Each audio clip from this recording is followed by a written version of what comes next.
Welcome, everyone. States and Kingdoms here, Jenna and Sean, talking today about The Ventures, Walk, Don't Run. In light of the passing of Don Wilson, we wanted to do something about The Ventures, something that I wanted to do anyway. Walk, Don't Run was released in 1960. It's a debut album of The Ventures. It is one of the best debuts in rock and roll history, in my opinion, but I think in a lot of people's opinions. It's great. The Ventures were an extraordinary instrumental rock group at a time really with some of rock had some great instrumental groups at the time. Yeah. Whether it's, Duane Eddy or Link Wray. You had, in England, you had the Shadows. I mean, just fantastic instrumentals. And in that group, the Ventures still stand out. And they still had an influence. I know a lot of people talk about their influence on surf rock. That's fine. And it's true. Sure. A lot of those bands in the early '60s, the non-Dick Dale bands in the early '60s definitely had a lot of the same Deans. sound, and they definitely had an influence on Carl Wilson and the Beach Boys. But they had an influence beyond that. If nowhere else, then the influence they had on Tom Verlaine of television is really interesting. Because, television, I think most critics, people of that sort that listen to television, Guitar players. the influence of the Ventures is definitely there. I mean, you can hear it early on, of course, in the track that was a bonus track on Marquee Moon, O Mi Amor, which is, just sounds like a Ventures track. Yeah, it does. That influence, you can still hear it in any kind of garage rock band, like the Gories or a band like that. That's fantastic. You still hear traces of the Ventures, and Walk Don't Run, being their debut, I think is phenomenal. But they got better. They didn't hit their stride until '63. Maybe early '63, but '63, when Nokia Edwards really took over lead guitar and Mel Taylor came in on drums, and they really hit their stride, and that's when they came out with that string of 50 albums. Then it's not 50, that string of albums Close to it. that is I love from between '63 and '66, '67. It's just in great rock and roll, and it's also it's just a great education in not just rock and roll, but all of the popular songs. And they would still be pulling from popular songs 20 years old. So for instance, this album, A Walk, Don't Run, it starts with Morgan, which is a German song. Now, I have heard Bing Crosby's version of this. It's the same melody. Of course, it's just guitar, bass, and drums. But their version is certainly really good. Second track, Raunchy, which is interesting. This is actually really kind of interesting because this was also covered by Duane Eddy, and the original Bill Justice song, is always described as twangy, and his is twangy. Duane Eddy slowed it down, kind of made it his version of twangy. But the Ventures version is a little bit faster, and I wouldn't call it twangy, but the two guitars playing together give it a texture, sort of, you could say, I suppose, that the others don't have, and it's actually really kind of interesting. I like it. I like their version. Duane Eddy's version is probably the coolest because it does just swagger like a lot of Duane Eddy songs tend to do. Yeah, this is a really great song. Duane Eddy songs kind of just like swaggering down the block. The Ventures album's kind of power walking. But yeah, I like that. I like their version of that. It's cool. Home is a really good song, and this was a successful song. The version that I've heard is by Dick Hames. This is something you wouldn't be out of place from like Chet Atkins or even Les Paul, but definitely Chet Atkins. It's really good. Their version of this, because if you listen to, say, Dick Hames' version, or a bunch of people have covered this song. This is a real standard.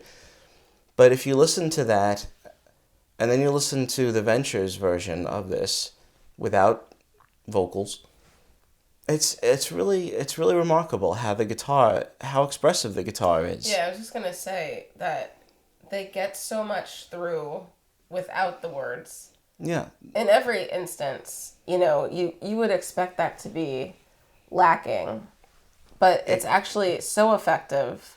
Yeah.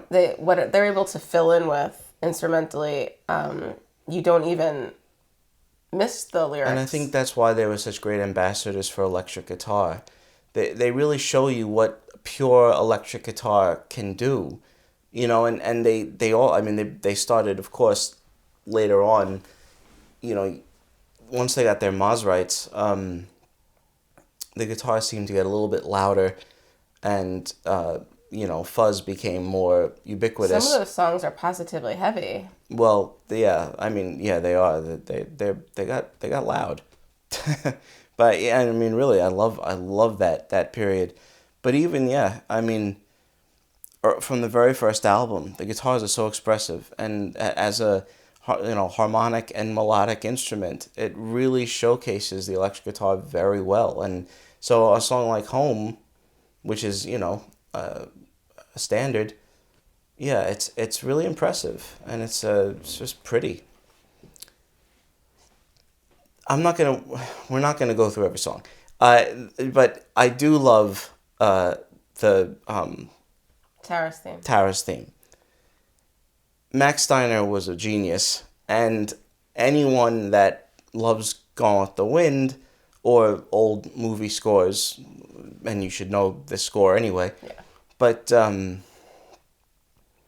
it's not telling them anything to tell them this song is very pretty. But I love this version. And this is the thing that, it's actually amazing. And there are a number of songs on this first album like this. Old standards. They draw from a movie score, from an old not old, it wasn't old. From an R&B song. A sort of more country song that was around. No, their range is amazing. Because that was rock and roll. Of course. So, I mean, like, you could draw from all of these things, and they're doing it in their style. Yeah, so down the line, this album, no matter what that song, like, originated as, where it came from, what, like, category or style it was to start, it's fully theirs. And the album just plays beautifully, and there's nothing that stands out or sounds out of place, because it's completely theirs, and it's completely rock and roll. Right. And that is what rock and roll is. I mean, it's just like all of the American music that had been, in the style of the people that were doing it at the time, whether it's, Elvis, Gene Vincent, Chuck Berry, Buddy Holly, or the Ventures, or, and I mean, they're not all this, quite this eclectic necessarily, but the Ventures were. This album is it's really something. It's really something.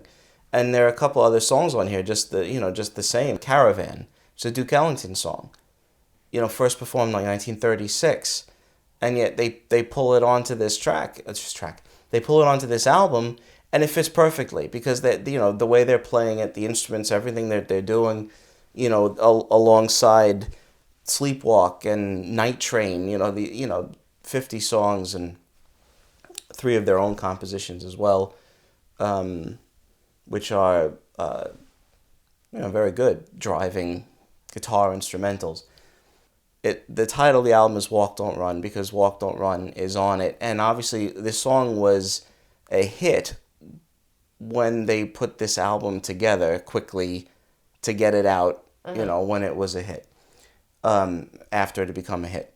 Walk Don't Run is one of the greatest pieces of music ever written. I just love this song. This is a song that turns your head. If you say you hadn't heard it, and you hear it on a radio somewhere or in a movie, to me, it's a song that grabs your attention. Yeah, It's you'd be like, just, wait, who is that? yeah, it has a sound that's like that descending line and descending guitar in the beginning, and the geez, the way the guitars kind of interweave, they feel like they kind of pull apart, and they're it's just, oh, it's a great song. It's just a great song. It's perfect rock and roll instrumental.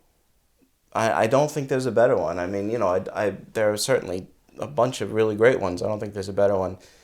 And the Ventures, I mean, they've all passed away now, basically. And but the music, I know it's such a cliche, but it's really true. Because of and the Ventures were so great because you learn so much by listening to them, and there's still so much to inspire in listening to them.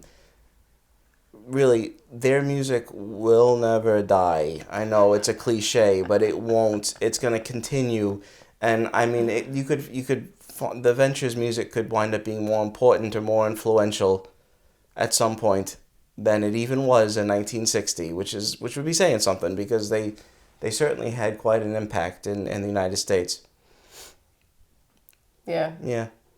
No, they're awesome. So thank you, The Ventures. Thank you, Ventures. Thank you, Ventures. If you haven't listened to The Ventures, you really need to do yourself a favor and go check out one of their albums. Well, it's all on or Spotify. All 50 of them. I know they have a lot of albums, but I mean, there's a lot on Spotify, and And like you said, what an awesome way to get caught up with mid-century American music. And yeah, they did so many songs. Yeah, to just really get schooled on what was going on and what was popular, and I think that's just fascinating anyway. Thanks for watching. Hope you enjoyed this discussion. Please let us know in the comments what you think about the Ventures, and make sure to subscribe and like this video and stick around for other videos to come. Thanks so much.